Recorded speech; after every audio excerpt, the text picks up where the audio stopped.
First, the tracer. Make sure that it is ready to go, so your battery is charged and it is awake. If it isn't awake, tap the tracer and it will wake up. And if it flashes in the front, it means it woke up and it's ready to connect with your phone. If it is in sleep mode, it will not be able to connect with your phone because then the Bluetooth is not on. Now, if it doesn't work with shaking, you just press the M button at the back of your tracer and that will wake up your tracer also. Second, the app. Make sure to download the app and have it all installed and then open up the app. And you will see that Eshooter have one app for all their products, which means their tracers, their sentries, and their MOSFETs that they also have. And for the Smoky tracer, we go to Eshooter Smoky.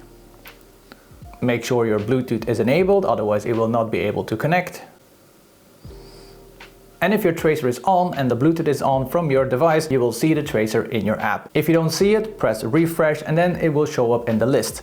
You click the tracer, like mine already has a name, but yours will have the standard name. You click on that name of the tracer and you open up the app. Now, I don't have an account for Eshooter. You can make an account, but you don't need it to use the app to set all the settings for your tracer. If for some reason the connection and the Bluetooth is not working, it might be that you took too long and your tracer is back into sleep mode. Then you can tap it again or press the M button to wake up your tracer. You can also see in the back of the tracer there's a small light blinking. If that light is not blinking, it means that your tracer is in sleep mode. Now the app itself. On the top you have a few different buttons and then there is a middle part and a lower part. And we start on the top part. You can see the 6mm 0.25 gram. That's the BB weight that you can set here. If you press on that BB weight, you can change the BB weight and the BB size to what you use. Now I'm using 0.25 gram BB, so that's why it's set on that. Besides that, you have the muzzle energy. Now in a previous video I said that this might get a warning on your tracer or your phone when you're shooting and suddenly it starts beeping when you go over that joule limit. Now what this does is in the list of all the measurements of the chronograph, it will show that line in red. So immediately you will see, oh, that shot was over the limit of this field. You set it to what you want. So for me, that is 1.2 joules because that's the limit of CQB rifles here in Sweden in most fields. Oh, it went to sleep mode. I was too slow. Let's tap it again. There we go. Refresh, show up, connect it. It's good that it does it while I'm giving this explanation. This might happen also if you are too slow. Wake it up and then it will connect again to your phone. Muzzle energy, that's where we were. Yes, I saved it. Done. And then the third tab is settings, but we're gonna come to that in a little bit because that's the more advanced setting tab for your tracer. Now below that you have basically, this is the screen for your chronograph. So each time you will shoot, there's gonna be a line showing at the bottom. And below the buttons you have three different things that it's measuring. That's the average FPS or meters per second from your BB. It is the max rate of fire of your BBs. And then there is the minimum joule. I don't know if you can change that or why it's called minimum. And suddenly when I'm recording this video, I started realizing how the average, maximum and minimum buttons work. I don't know how I missed that. So if you press the average, max or minimum on the top, it will show you the average of the speed, the rate of fire and the joule value. And then if you go to the max, it will show you the max of the speed, rate of fire and joule value. And if you go minimum, it will show you the minimum of the speed, rate of fire and joule value. And below that you can still change the metrics in the one that you want to see. For some reason it didn't make sense. Now it does. Hopefully it makes sense for you now. And that shows, the average shows the feet per second. That's the average feet per second. Or you can change it by tapping the feet per second button. Then you can change to meter per second. So that is the speed of your BB. And then besides that, that is the rate of fire of your rifle. So you can change it from rounds per second to rounds per minute. Now I like to use rounds per second because that makes a little bit more sense. And then the minimum thing, that is the joule value. That's the energy of the BB. Then it calculates the weight that you put on the top left. And then with the speed from the tracer, that calculates the speed. Then you have a measurement in energy, which usually is joules, but you can also change it into joules per square centimeters, which nobody uses. So we're gonna put it back on joules. Now each time you shoot, there will be a counter. That's the shot counter below the things we just talked about. The current is the amount of shots that you have done in this session. And then the total is the total amount of shots. And below that, there's two options. You can have a list of all your measurements, or you can go to a graph of all your measurements. And below that, you have a save button to save your measurements, and then clear to clear the whole list of all the measurements and start all over again. All right. I hope this is clear. If it's not, ask me a question in the comments and I will try to answer as good as possible. Now, the next thing that we're going to talk about is the setting itself. Now, this was everything about the chronograph, how it works. It only works when your phone is open and your tracer is connected to it. Otherwise, it will not do any measurements. Now, the settings itself, this is where you set up the tracer itself. And there is a few options that you can set. Now, the Smoky McTracer, if you tap on that, that is the name of your device. For me, it's called Smoky McTracer. You can choose whatever you want.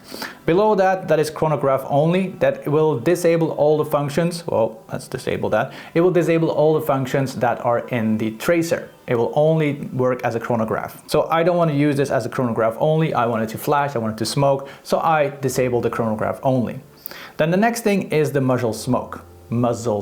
If you enable that, more options will show up. You have a low amount of smoke output and a high amount of smoke output.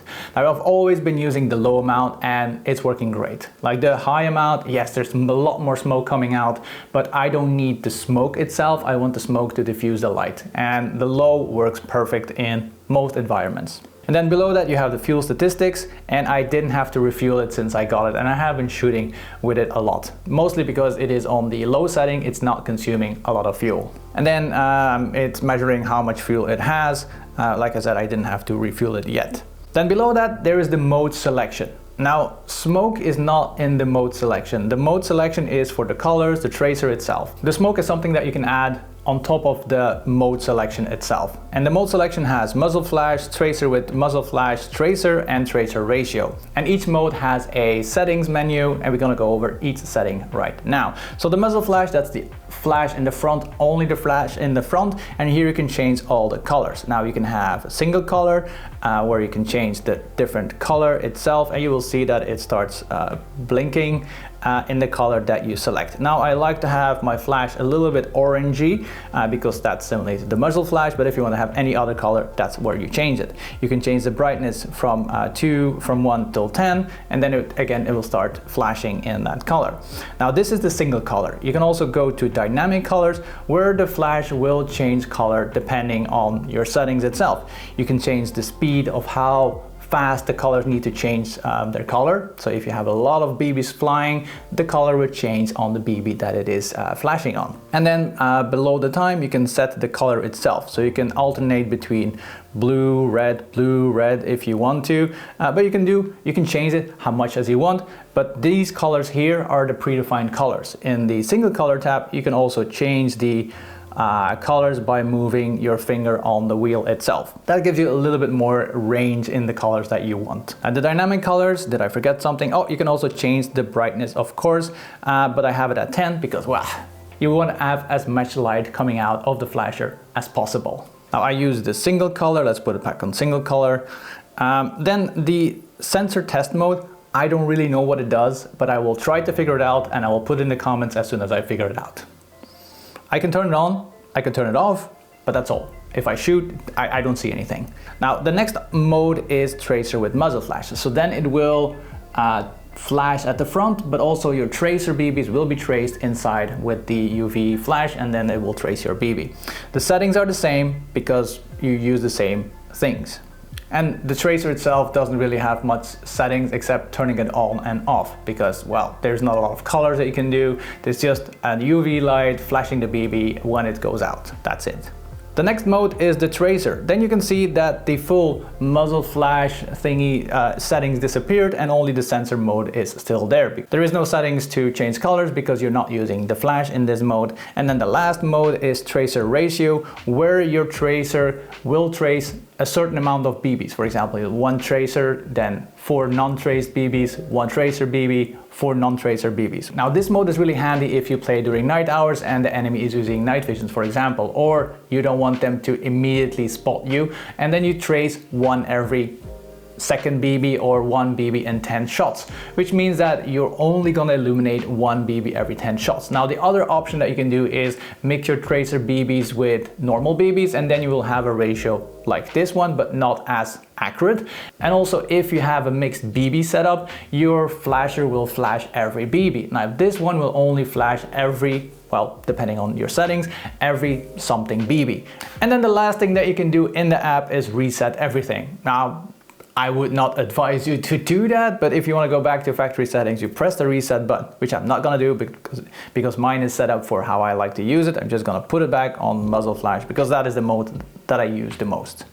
Now, as you have seen, the app is very responsive. I really like how it works, and if my tracer goes into sleep mode, the app immediately shows that and it will reconnect very fast, and that's the thing that I like. I did notice that sometimes my tracer goes into reset mode and it goes back to factory settings for some reason. Then I need to reconnect it again and add the smoke element back in, because that's the one that disables for some reason, and I don't really know why. Now you can see all the color codes are in the booklet that comes with your tracer. So if you have that on, you can immediately see on which mode that you are in. And that is how the app works, that's how the tracer works. And I had a request to make this video because people were a little bit struggling on how the app works and how it connects to the tracer. Hopefully with this video, that problem is solved. Now, if you're interested in the tracer, like I really like the tracer and I advise it to a lot of people because it's really fun to play with the tracer. And if you want to purchase the tracer, there is a link in the description, which is an affiliate link to me. There's also a promo code that you can use to have a little bit of discount when you buy it from Eshooter. And that will help the channel a little bit to keep me making videos like this. But for now, I want to wish you a very good day. Thank you for being here with me, and hopefully you learned something, and I will see you next week for a new video. Bye.